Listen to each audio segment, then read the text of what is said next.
Obrigado, pastor Marcelo. Obrigado, gente. Já estamos com saudades, é verdade. Fomos muito bem recebidos aqui nesses 3 dias, muito bem acolhidos, muito bem tratados. Levaram a gente para jantar, almoçar, em bons restaurantes. Estamos voltando para casa assim com uns quilinhos a mais. Eu e Maura estamos voltando com alguns quilinhos a mais, né? Mas valeu a pena. Muito bom estar aqui, conhecer essa turma boa, agradável, gente simpática, que recebe muito bem. E a cara do pastor Marcelo. A igreja já é a cara dele. E eu dei uma palavra de gratidão sincera no culto da tarde. Quero agora novamente falar da alegria que vocês devem ter no coração em ter um pastor como o pastor Marcelo. Vocês têm um grande pastor. Não é só um pastor, mas é um grande pastor. Convivi com ele esse tempo, e o que ele é aqui com vocês, ele é lá para a gente no Rio de Janeiro, quando ele esteve lá em nossa casa, esse cara carinhoso, afetuoso, um grande coração, e vocês estão assim, vocês são privilegiados em ter um pastor como o pastor Marcelo. Cuide bem dele, da sua família, da Geisa, da Larissa, da Lívia, do Benja, uma família muito especial, e eu e Mauro voltaremos para o Rio daqui a pouco, com alegria no coração, dever cumprido e com assim uma satisfação enorme em conhecer vocês. Que Deus abençoe, que Deus faça crescer esta obra ainda mais e mais e mais. Que Deus abençoe profundamente vocês. Amém? Amém. É de coração. Amém. Ok? É de coração. Vamos assistir a um vídeo agora? Vamos lá? Bruno, mete bronca. Preste atenção na imagem, na mensagem desse vídeo.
Dezembro chegou.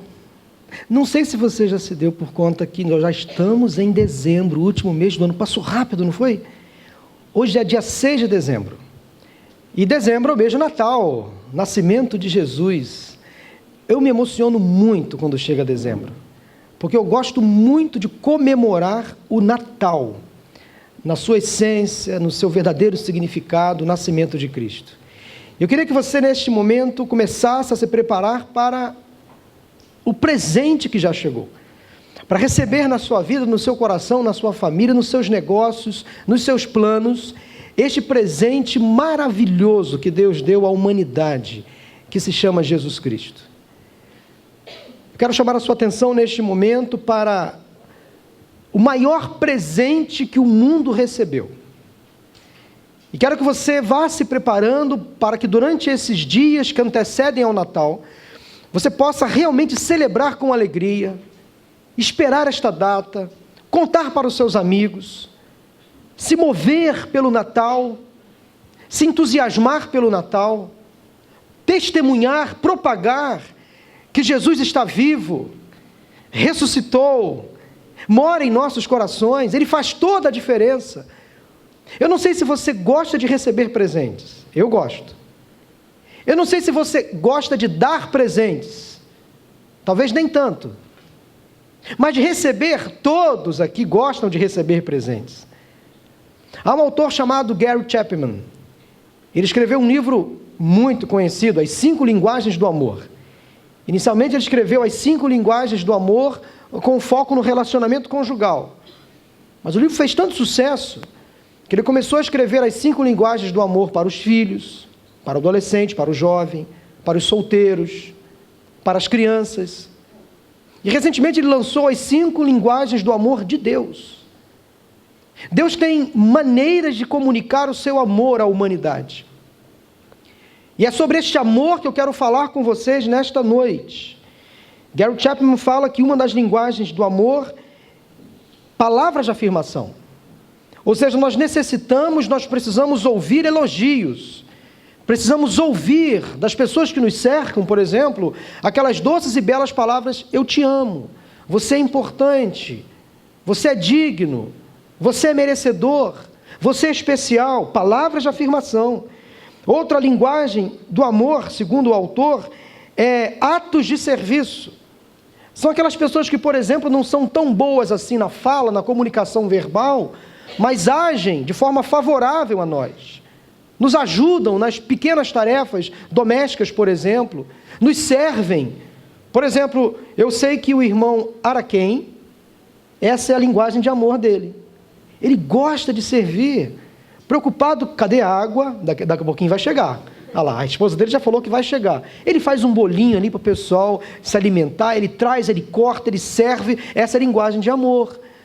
Mas há uma terceira linguagem de amor, que é dar presentes. E tem pessoas que gostam de dar e receber presentes. Tem mulheres que, por exemplo, se sentem muito amadas pelos seus maridos quando recebem um presente, seja ele qual for. Né? Pode ser um bombonzinho, serenata de amor, mas para ela vai fazer um efeito tremendo. Falando nele, olha ele aí. Acho que ele nem ouviu. Não ouviu não? Vamos aplaudir o irmão Araquém. Que isso? Falei bem do irmão aqui, fiz um elogio, tá na internet agora. Olha para lá, para a imagem. Esse é o Araquém.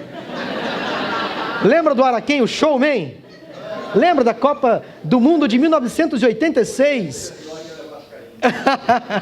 Gente boa, que coração esse homem tem. Aprendi a amar esse irmão, a sua esposa também, e todos os outros que nos serviram de forma tão grandiosa. Dar e receber presentes. A quarta linguagem de amor, segundo o autor, é tempo de qualidade. Tem pessoas que gostam de estar com você, ao seu lado, te fazendo companhia. Às vezes não falam nada, não te dão nada, mas só a presença você se sente bem. São pessoas que gostam de estar fazendo companhia. Tempo de qualidade. E a quinta e última linguagem do amor, segundo o autor, é toque físico, ou proximidade. Essas 5 linguagens, Deus comunica ao ser humano. Deus nos ama, estando próximo a nós. Nós sentimos a sua presença.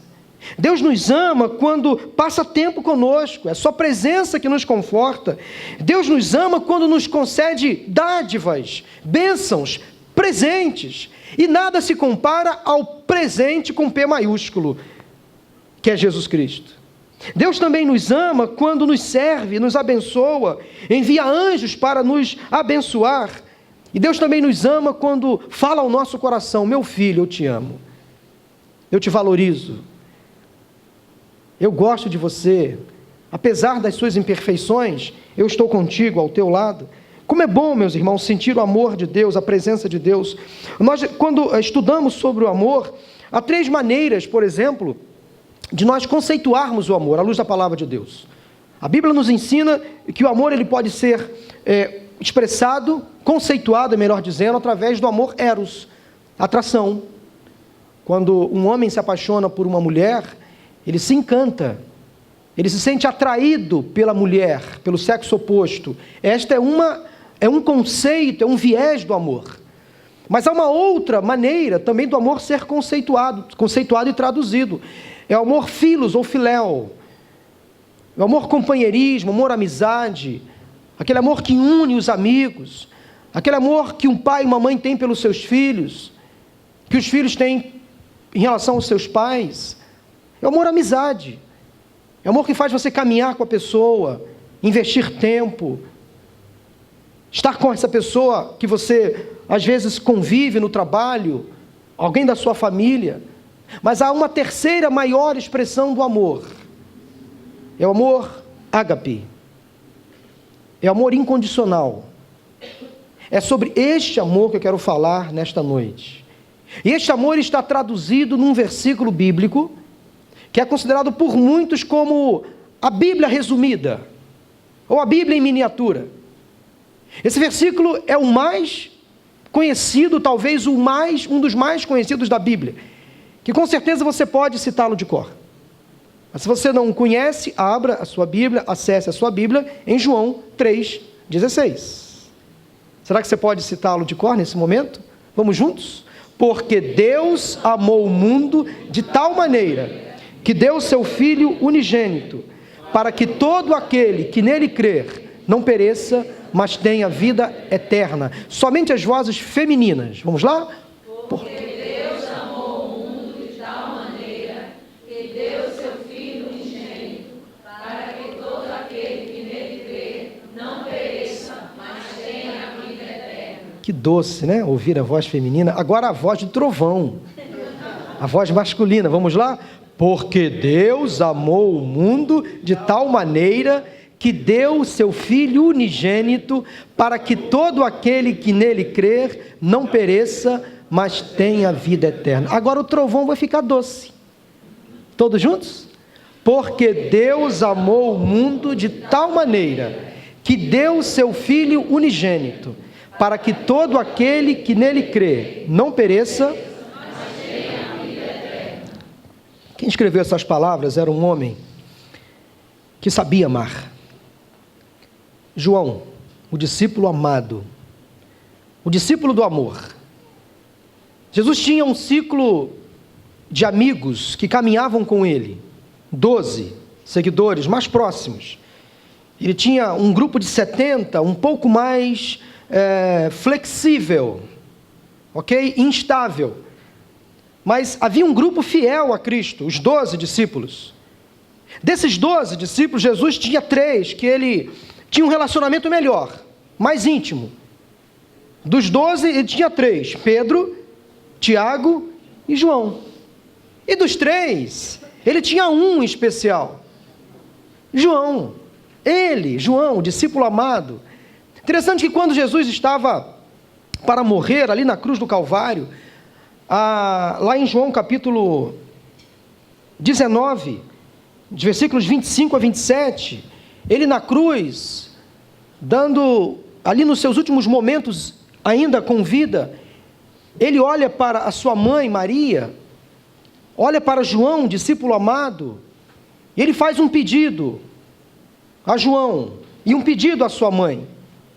Ele fala para João, fala assim: João, eis aí a tua mãe. Mulher, Maria, eis aí o teu filho. Ou seja, ele deu a João a incumbência de uma certa forma, cuidar de Maria, acompanhar Maria. Tamanha a predileção, a intimidade que Jesus tinha em relação a este discípulo, porque Jesus sabia que João era uma pessoa cheia de amor. Ele sabia comunicar o amor, sabia expressar o amor. Por isso que João fala com tanta propriedade sobre o amor de Deus, porque ele vivia o amor, ele experimentava o amor. A expressão amor de Deus, irmãos e amigos, é tão óbvia, é tão redundante, que, permitam-me a expressão, é quase um pleonasmo. O que é um pleonasmo? É uma redundância. É você falar o óbvio, o redundante mesmo. Do tipo, é como dizer, subir para cima, descer para baixo, repetir novamente. São pleonasmos. Quer saber um outro pleonasmo? Um plus a mais. Já ouviu alguém dizer essa palavra, essa expressão, um plus a mais? Um outro pleonasmo, elo de ligação. Encarar de frente. Pleonasmos. Sorriso nos lábios. É um pleonasmo. Viúva do falecido. Pleonasmo. Ver com os próprios olhos. É isso aí. Metades iguais. Decapitar a cabeça. Pleonasmo. E tantos outros. Então dizer amor de Deus é um pleonasmo. É algo muito óbvio, muito redundante. Porque o amor só pode ser de Deus. Porque Deus é amor. Nele só há amor. A sua essência é amor. Na sua plenitude, amor. Na sua linguagem, na sua comunicação, amor. Deus ama. Nele não há espaço para o ódio, para o desamor, para a indiferença, para o egoísmo. Não há no coração de Deus nenhum tipo de sentimento contrário ao amor. Porque Deus ama. Há 4 maneiras de Deus expressar o seu amor. Eu queria compartilhar com vocês nesse momento. O amor de Deus é incondicional. Ou seja, Deus não estabelece limites, condições. Deus não cria critérios para te amar.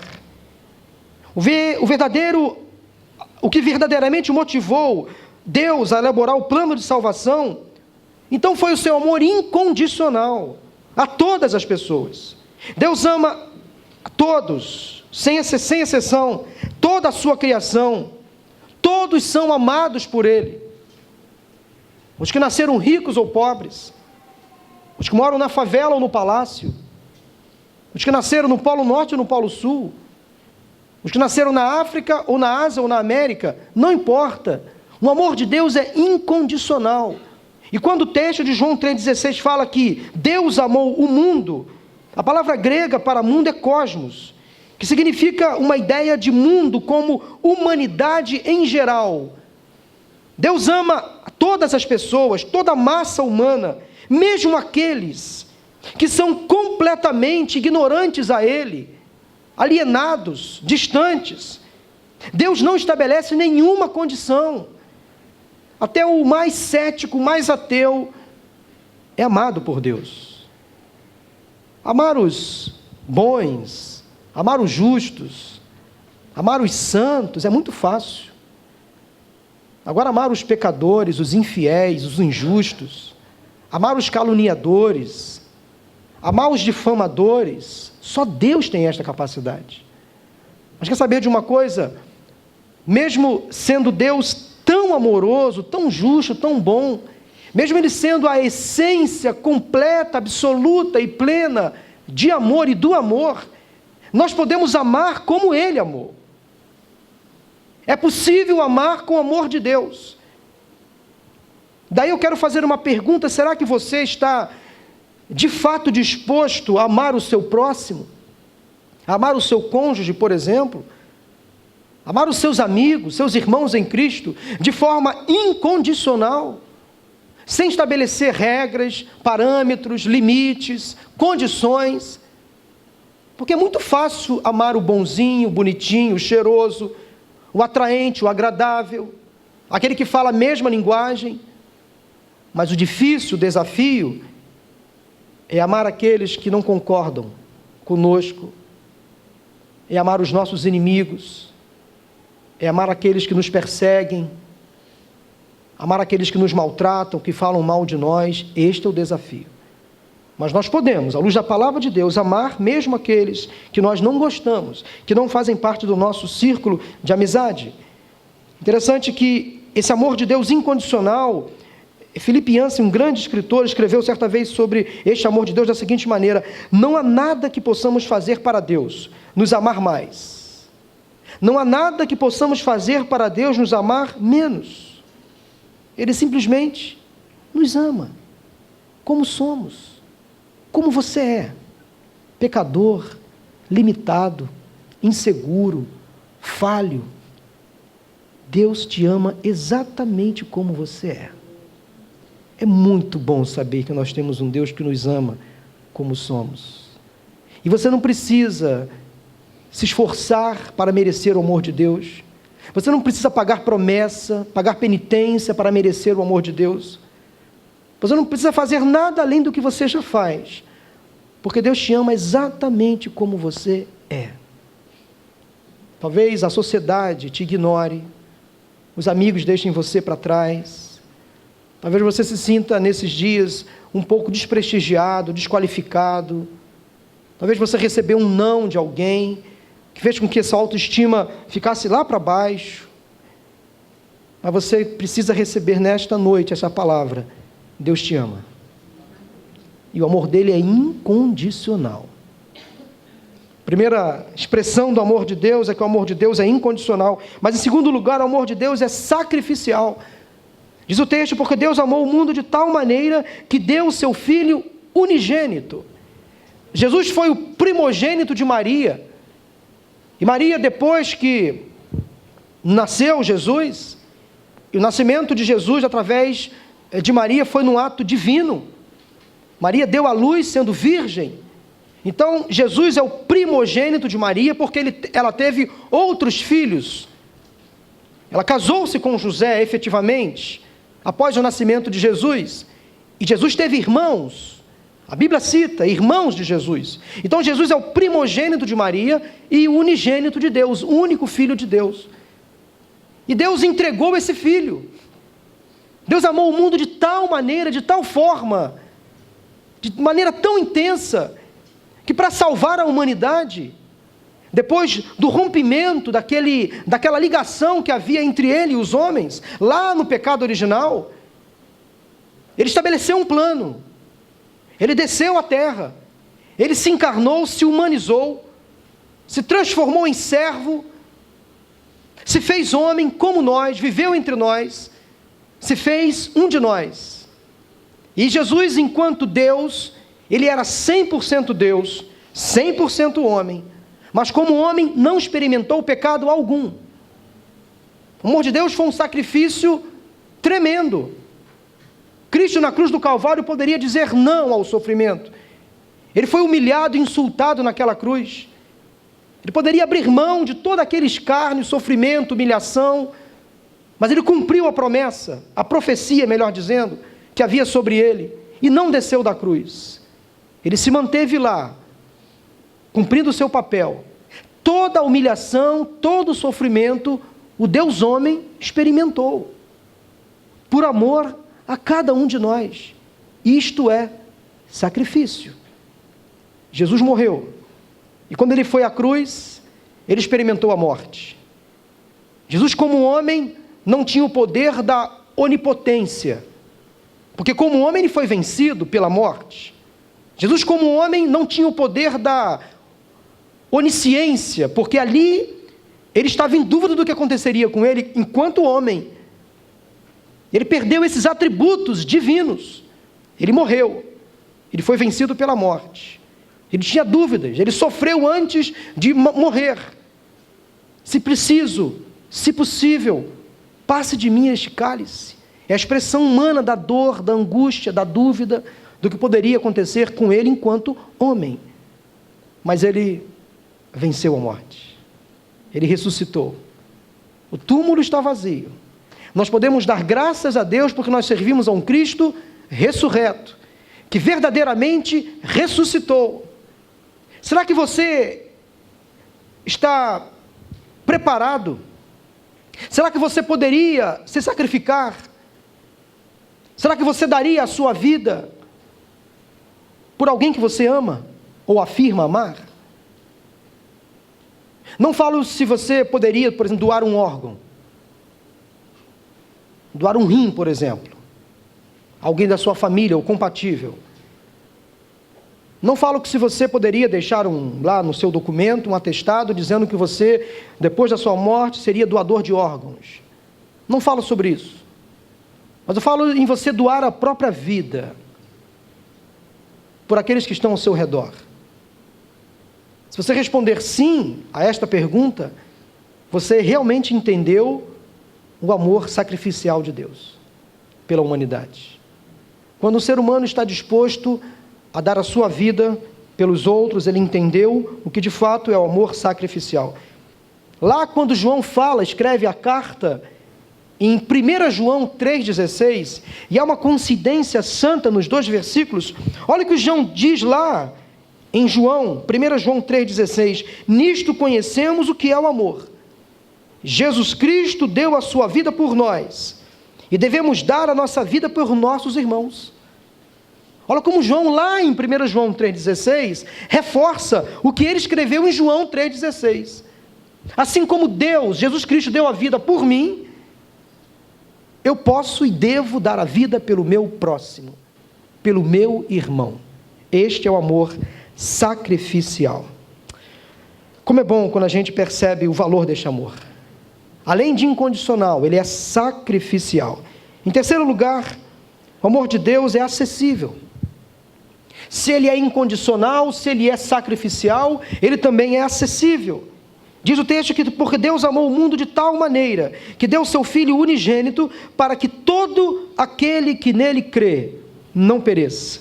A notícia realmente boa sobre o amor de Deus, é que esse amor não se limita a um número específico de pessoas, a um grupo seleto. Ele não está disponível apenas àqueles que nasceram em uma determinada região, ou que têm uma determinada cor de pele, ou que nasceram em um país específico. O amor de Deus não se limita a nada, não é difícil de encontrar. Ele não está reservado apenas a uma elite intelectual, ou aqueles que são os donos do poderio financeiro do mundo. Não, o amor de Deus é disponível a todos, sem exceção. Todo aquele que crê tem a vida eterna. Deus disponibiliza o amor dele a todas as pessoas, e este amor é acessível. O ser humano precisa entender que ele tem que ser amado por Deus, ter um relacionamento com Deus. E o ser humano só consegue de fato entender este amor quando ele se entrega a Deus, passa a ter um relacionamento íntimo. Há uma grande diferença entre aqueles que são criados por Deus e aqueles que são filhos de Deus. O filho conhece de fato o amor do seu pai. E diz a Bíblia através de João, no capítulo 1, no versículo 12, que Jesus veio para os seus, mas os seus não o receberam. Mas aqueles que o receberam e creram no seu nome, Deus deu a essas pessoas que creram em Jesus a capacidade, o poder de se tornarem filhos de Deus. Só um filho é capaz de perceber o amor do seu pai. Quem sabe nesta noite você veio aqui na condição de criatura, mas não se transformou ainda em filho de Deus, em abraçar o seu pai, em de fato ter um encontro pessoal com ele. Quem é Jesus para você? Será que você se lembra de Jesus apenas nas ocasiões especiais? Páscoa, Natal, talvez no seu aniversário? Ou talvez você seja aquela pessoa religiosa, que vem à igreja apenas para cumprir um rito, participa dos cultos, das celebrações, até vai a uma célula, mas ainda não teve um encontro pessoal. E Jesus se revela ao indivíduo, de forma especial, particular. Quando João escreveu esse texto, de João 3,16, ele estava registrando uma palavra que Jesus deu a um homem. O versículo que se transformou no mais conhecido da Bíblia, no mais recitado, que resume toda a Bíblia, toda a palavra de Deus. Jesus disse não a uma multidão, não a uma plateia, mas disse a um homem em particular, chamado Nicodemos, que era um religioso, observador da lei. E Nicodemos procurou Jesus na calada da noite, porque não queria ser visto, notado, percebido. Ele tinha uma reputação, a sua imagem era mais importante. Então ele, religioso, conhecedor da lei, se fosse visto às claras durante o dia, o que poderiam dizer de mim? Não, eu vou procurar Jesus escondido à noite, eu quero ficar ali na penumbra, eu vou usar uma roupa preta, vou colocar um chapéu para não ser reconhecido. Ele foi lá perguntar a Jesus sobre vida eterna, sobre eternidade, sobre céu, sobre salvação. E Jesus começa a conversar com Nicodemos sobre o novo nascimento, sobre o batismo. batismo nas águas e no Espírito. Nicodemos, você precisa nascer de novo, Nicodemos. Mas como? Nicodemos perguntou. Se já sou crescido, porventura eu terei que voltar ao ventre da minha mãe? Nada disso, Nicodemos. Ninguém nasce duas vezes, de forma humana e carnal, não. A reencarnação não existe à luz da palavra de Deus. Não era sobre isso que Jesus estava dizendo. Nicodemos, quem nasce da carne é carne, mas quem nasce do Espírito é Espírito. Daí nós entendemos que aqueles que nascem apenas uma vez, morrem duas vezes. Quem nasce apenas da maneira carnal, física, o nascimento natural, está condenado a morrer fisicamente e espiritualmente. Mas aqueles que nascem duas vezes, morre apenas uma. Pastor, que mistério é esse? Deu uma confusão aqui no cabeção. Eu vou explicar. Quem nasce de forma natural, fisicamente, e nasce também do Espírito de Deus, passa apenas por uma morte, que é a morte física, porque a sua alma estará com o Senhor na eternidade. Vida eterna. Quem sabe você nesta noite precisa nascer de novo, do Espírito, para morrer apenas uma vez. Porque quando você morrer, a sua alma estará com Cristo na eternidade. E não há outro meio, diz a palavra em Atos capítulo 4, versículo 12, que importa que sejamos salvos. O catolicismo prega que fora da igreja não há salvação. O espiritismo kardecista prega que fora da caridade ou das boas obras não há salvação. Mas a Bíblia, a palavra de Deus, nos diz que fora de Cristo não há salvação. Porque só Jesus Cristo salva. E a decisão da pessoa, quando aceita Jesus, é muito pessoal. A salvação é pela graça. Não vem de obras para que ninguém se glorie. É quando a pessoa entrega a sua vida a Cristo e confessa como único Senhor e Salvador. Religião não salva, a igreja não salva, o pastor não salva, o padre não salva, só Jesus Cristo salva. Ele é o único caminho que nos leva a Deus. E esta salvação é acessível, porque o amor de Deus se revela a todas as pessoas. Mas em quarto e último lugar, o amor de Deus é benéfico.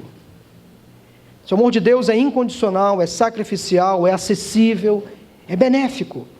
Diz o texto que porque Deus amou o mundo de tal maneira que deu o seu Filho unigênito para que todo aquele que nele crê não pereça, mas tenha a vida eterna. Aquele que crê em Jesus tem a vida eterna. Basta crer em Jesus. Se creres, verás a glória de Deus. A vida eterna é algo que não se compara a nada. Quem crê em Jesus passa da morte para a vida.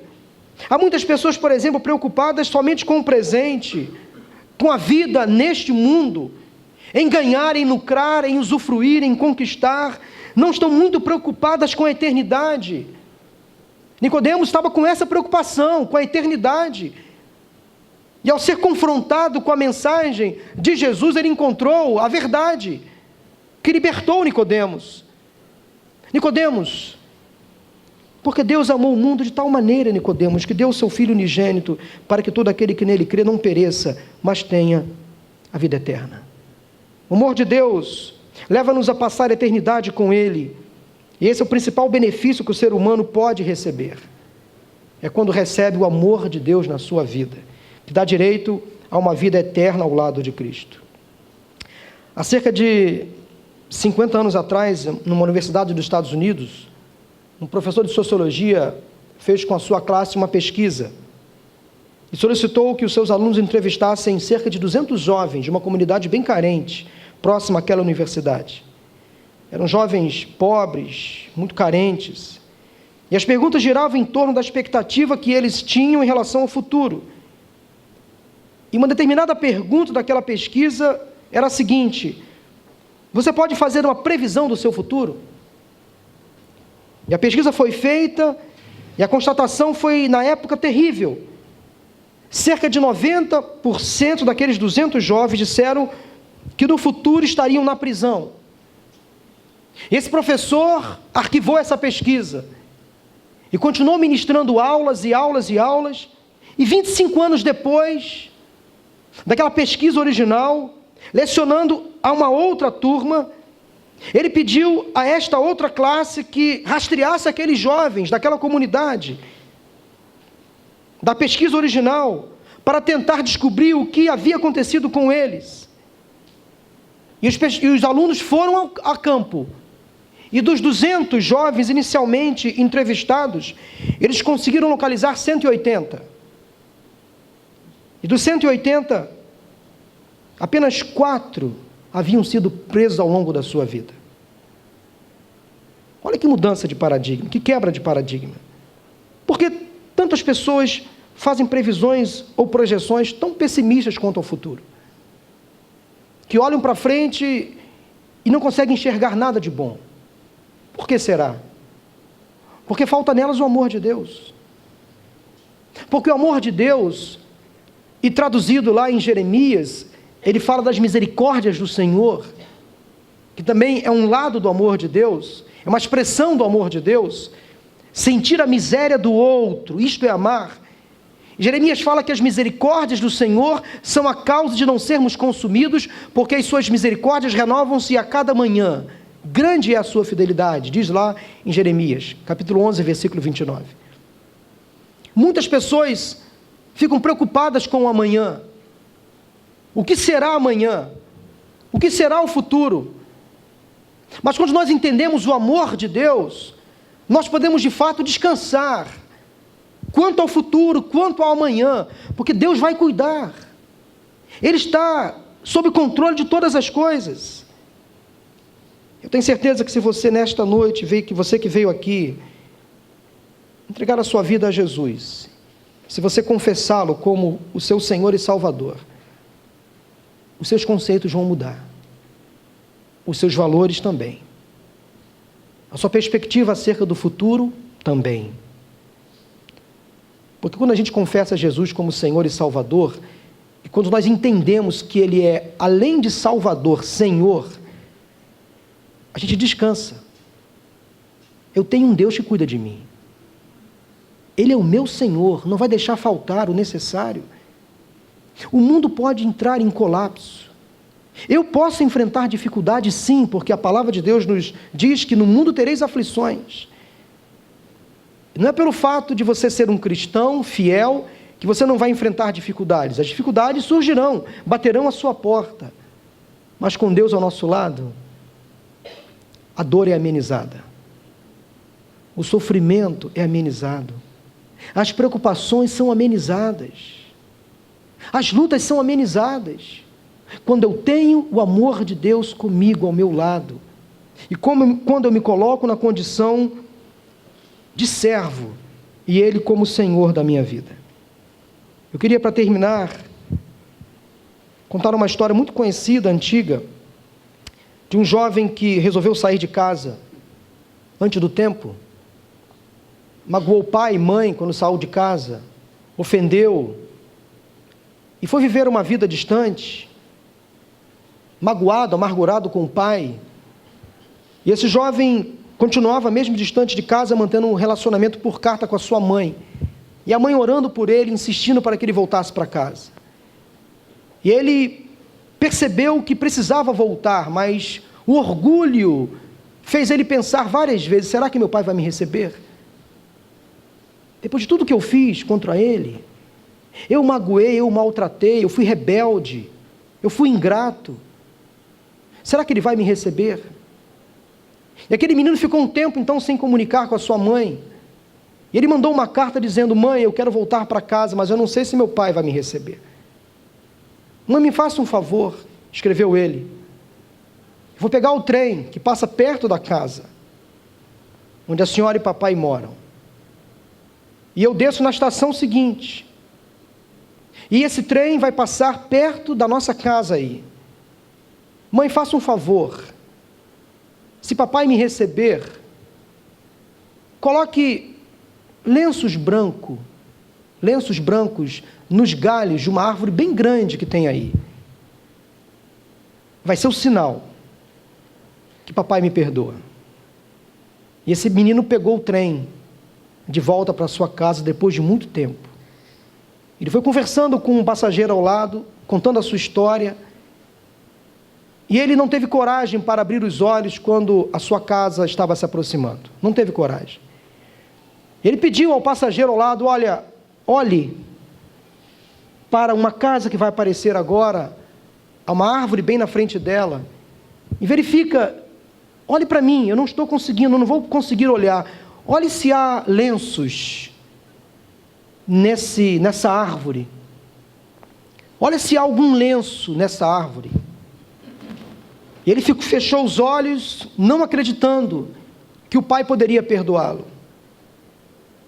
E quando a casa desse menino chegou, aquele passageiro ficou tão entusiasmado com o que viu, que começou a sacudir aquele rapaz, aquele jovem, dizendo: você tem que ver.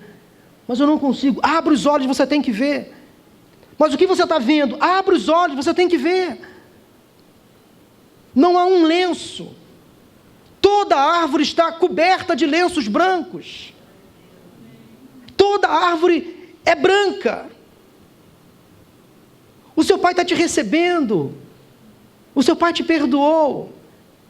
E ele desceu na próxima estação. Lá estava o pai e a mãe para recebê-lo com alegria. Assim é o amor de Deus. A gente se distancia dele, peca, fala mal dele, difama, anda por aí errado. Mas chega um dia que a gente precisa voltar para a casa do Pai. E a surpresa agradável é que a casa do Pai sempre estará aberta para receber aqueles ausentes. Porque o amor dele é incondicional. É sacrificial, é acessível, é benéfico. Muitos lenços brancos demonstram o amor de Deus. Vem, meu filho, entra na sua casa. Eu quero ser o teu Senhor novamente. Eu quero orar por você nesse momento. Eu queria que você agradecesse a Deus aí no seu íntimo, pelo amor de Deus por você. Tantas provas que Deus já deu, tantos livramentos, tantas bênçãos que você recebeu, tantas portas que se abriram ou que se fecharam, provisão, sustento, a sua carreira, os seus negócios, os seus estudos, a sua família. E o bem mais precioso, o presente maior, que é Jesus Cristo. Agradeça a Deus em oração e diga a Deus: muito obrigado por me amar. Muito obrigado por me compreender como eu sou. Muito obrigado pelo perdão, pelos livramentos, pela tua graça, pela segunda chance que eu recebi para recomeçar a vida, apesar dos meus erros. Agradeça a Deus. Seja fiel a Ele, através da sua vida. Olhe para trás, de onde Deus te tirou. Olhe para frente, para onde Deus vai te levar. Deus é Deus. Ele te ama. Obrigado, Senhor, pelo teu amor. Obrigado porque nós, como filhos, podemos realmente ser abraçados pelo Senhor, confortados. Ao teu lado nós nos sentimos seguros. Tu és socorro, fortaleza, sempre presente nas tribulações. Tu és o Deus da graça, da misericórdia, o Deus da vitória, o Deus todo-poderoso, é o Shaddai, que realiza o impossível nas nossas vidas. Deus, obrigado por Jesus Cristo, o maior presente que a humanidade já recebeu. Oh Deus, obrigado pelo Natal. Que presente o Senhor nos deu. Ao final desta celebração de domingo, leve, Senhor, cada um de nós em paz e em segurança para os nossos lares. E que a semana que amanhã, ou melhor, que hoje se inicia, seja uma semana de bênçãos, de vitórias. Despede, Senhor, em paz o teu povo. É o que nós oramos agradecidos em nome de Jesus. Amém, amém.